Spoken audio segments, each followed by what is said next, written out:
When recording a live performance, musicians can make mistakes. Rather than deleting previous recordings and repeatedly recording until you get a flawless performance, you can record several takes, repeat performances of the same musical part, and later choose the best take, or even combine the best parts of each take to create a comp, otherwise known as a composite take. To preserve multiple takes in Logic, you can record new performances over previous ones. By default, all the takes, including the original recording, will be placed in a take folder, and you can change the behavior under Record Overlapping Audio Recordings.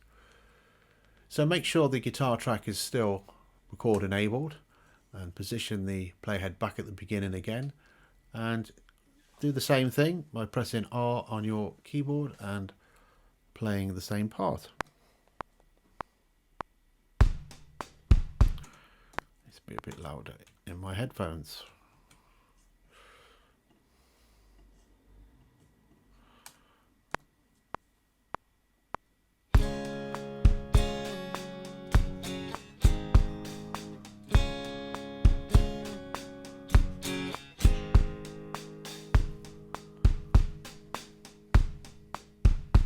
Both the original take, take 1, and the new recording, take 2, have been saved into a take folder.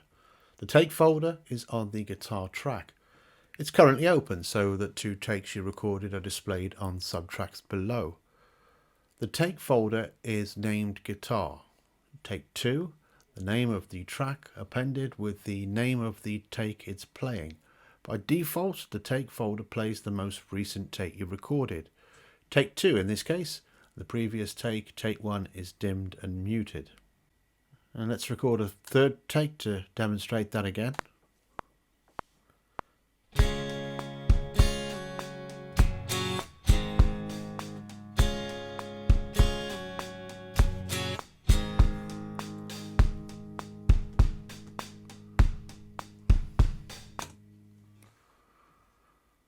The take folder now contains 3 takes, and it plays back the most recent one, take 3, while the 2 previous takes 1 and take 2 are muted.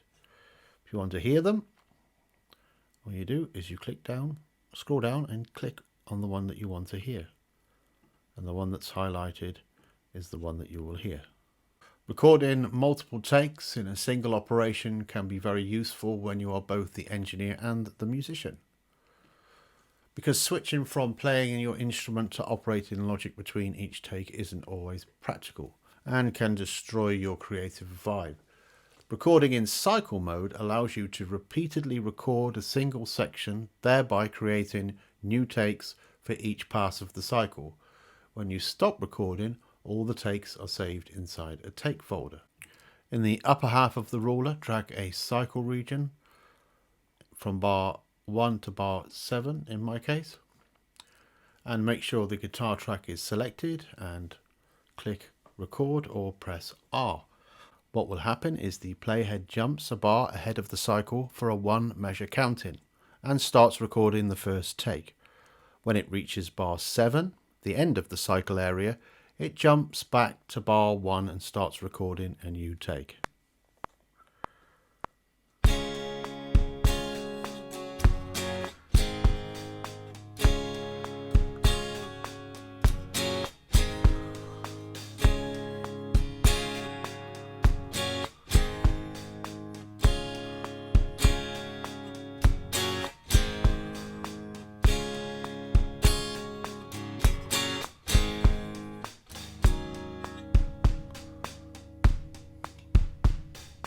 All the takes recorded in cycle mode are packed into a take folder. At the top left of the take folder, click the disclosure triangle to open and close the take folder. And in the ruler now we can press C to turn off the cycle region. You can use the same single track technique you've learned to record multiple tracks simultaneously. Doing so allows you to record several instruments at once, placing each instrument on a separate track so that you can later adjust their volumes and stereo positions or process them individually. You first create the desired number of tracks making sure that each track is assigned to a different input number that corresponds to the input number of your audio interface where the microphone is plugged in. In the following exercise, you will record 2 mono tracks at the same time, which you can do using the built-in Mac audio interface. To record more than 2 tracks at once, you need an audio interface with more than 2 inputs. The exercise describes recording an electric guitar on input 1 and a vocal track or vocal microphone on input 2. At the bottom of the tracks area, click the last track to ensure that the tracks you are about to create will be added below the drum loop. Now above the track headers, click the Add Track buttons, the plus sign, or press Command Option N to open the New Tracks dialog.